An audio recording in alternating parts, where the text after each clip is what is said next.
Welcome back, everyone. We've made it to the end of our cell biology lecture over our cell cycle. And after talking about how cells grow, we're going to finish by talking about how cells die. Sometimes it isn't necessary for a cell to die. If it's damaged or if it's diseased, so if it has DNA damage, it could lead to cancer. That's not great. So those cells need to be eliminated. If it has a viral infection inside of it that could spread to other cells, that's not great. So those cells need to be eliminated. Even sometimes during the embryonic development, there will be structures like webbing between your fingers or a tail that you don't need to have when you're born, and those structures need to be eliminated. But in the process of eliminating these cells that are damaged or diseased or unneeded, you don't want to damage other cells around it. So we need to have some way to package this up and clean it up so that you're not spreading viruses to other cells, so that you're not breaking down lysosomes and throwing those lysosomal enzymes over everything. So the way that we clean up, nicely package up a cell is called apoptosis, or programmed cell death. This is different from necrosis, which is another type of cell death. In necrosis, there's usually swelling, there's usually rupture, cells have been injured, it's very messy and can cause a lot of damage and inflammation. On the other hand, apoptosis is going to be this very specific controlled event that dismantle the cell contents in a very clean, organized fashion. So the first thing that's going to happen is that the DNA is going to move to the periphery of the nucleus. So here you can see it's kind of more darkish purple. The cytoplasm is going to start to shrink down, and you start to make little cytoplasmic extensions. See this little bulging out here. And the nucleus is going to start to fragment up. You can see it kind of blubbing here, and then here you've actually got these purple fragments. While this happens, DNA is being cleaved or cut by DNase, which is an apoptosis-specific endonuclease.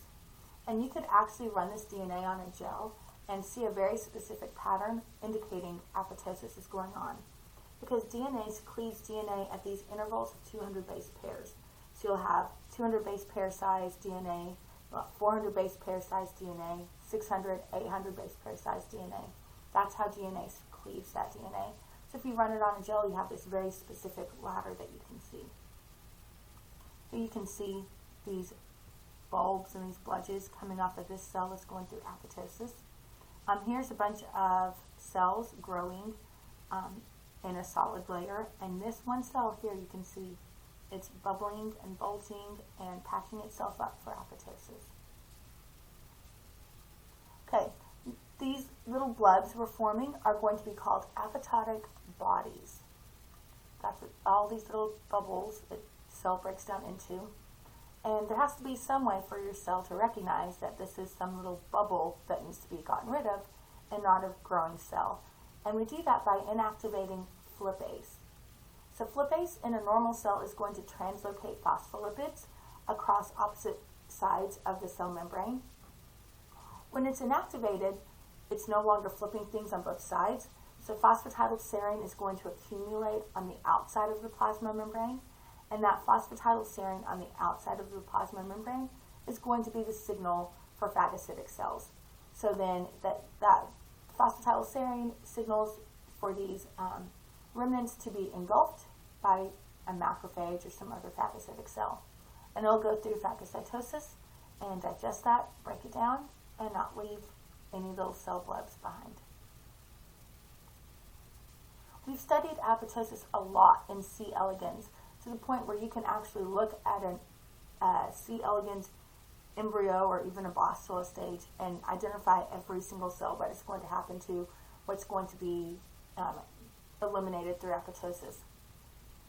What we found was a gene called SED, for cell death abnormal.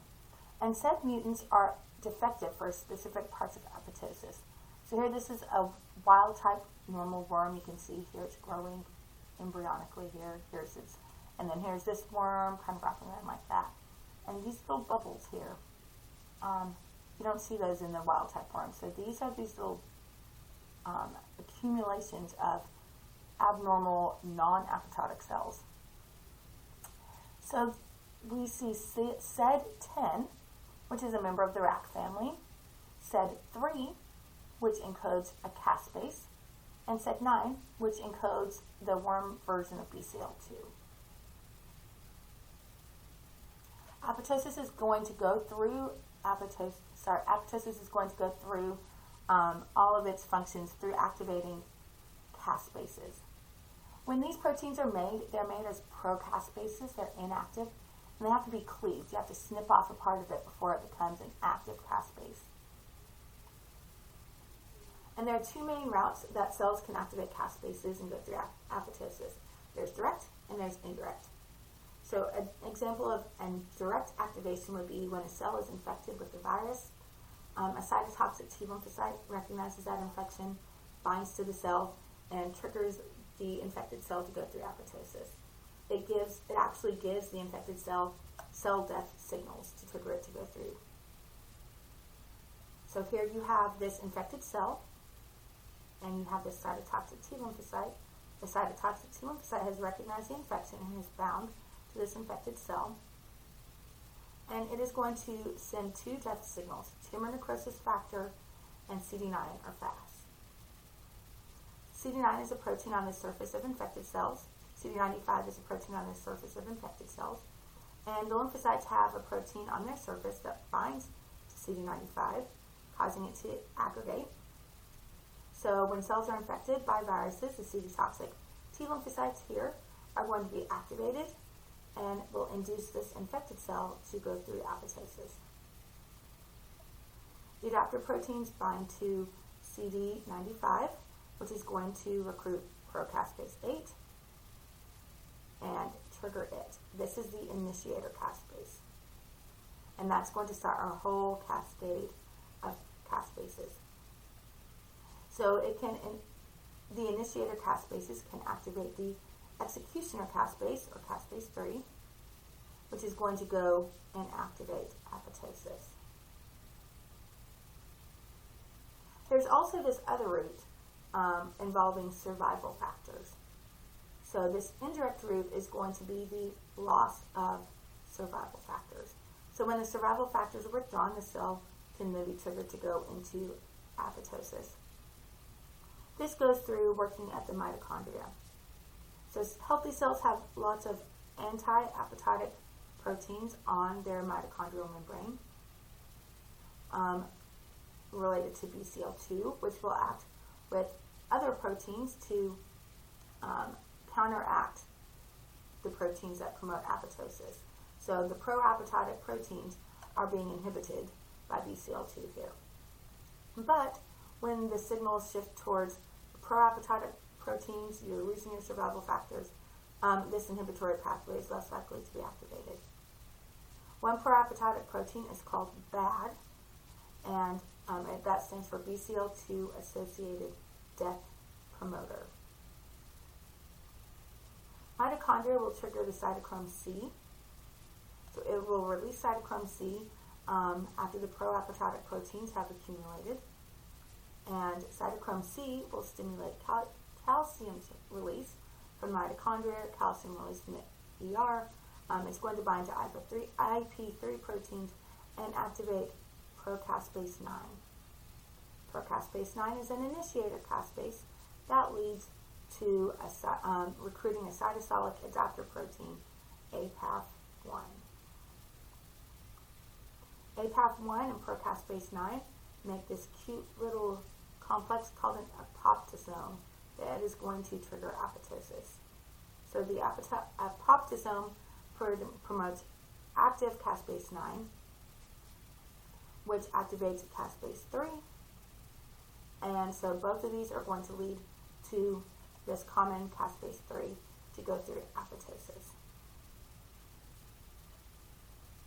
If a cell has so much DNA damage and it's not able to repair itself, it can also trigger itself to go through apoptosis through activation of P53, which is then going to come back into this pathway, inhibiting BCL2. All right, we made it. I hope you've enjoyed this chapter. It's certainly a fascinating one. And if you have any questions, let me know. I'll see you in class. Bye.